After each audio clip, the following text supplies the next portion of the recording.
মানুষ আগে সকালে ঘুম থেকে উঠে আয়নায় মুখ দেখত, এখন দেখে মোবাইলের মুখ। চার্জ 10% হলে মনে হয় জীবনের সব আশা শেষ, কিন্তু শরীরের এনার্জি 1% হলেও কেউ চিন্তা করে না। মোবাইল একটু চলো হলে রাগে আগুন হয়ে যায়, কিন্তু নিজের ভুলগুলো আপডেট না করে বছরের পর বছর চালিয়ে যায়। আগে মানুষ মানুষকে খুঁজত, এখন সবাই চার্জার খুঁজে।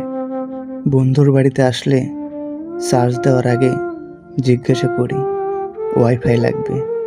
এক সময় ছিল মানুষ চিঠি পেয়ে খুশি হতো, এখন মেসেজ রিপ্লাই 5 মিনিট দেরি হলেই মনে হয় সম্পর্ক শেষ। মজার বিষয় কি জানেন?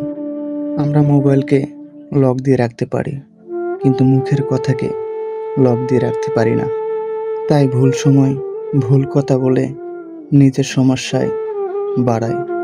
জীবনটা আসলেই ছোট, তাই মাঝে মাঝে মোবাইলটা পাশে রেখে হাসুন, পরিবারের সাথে কথা বলুন, বন্ধুদের সাথে সময় কাটান।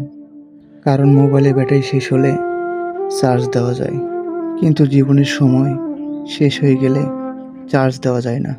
হাসুন, ভালো থাকুন, আর অন্যকেও ভালো থাকতে দিন।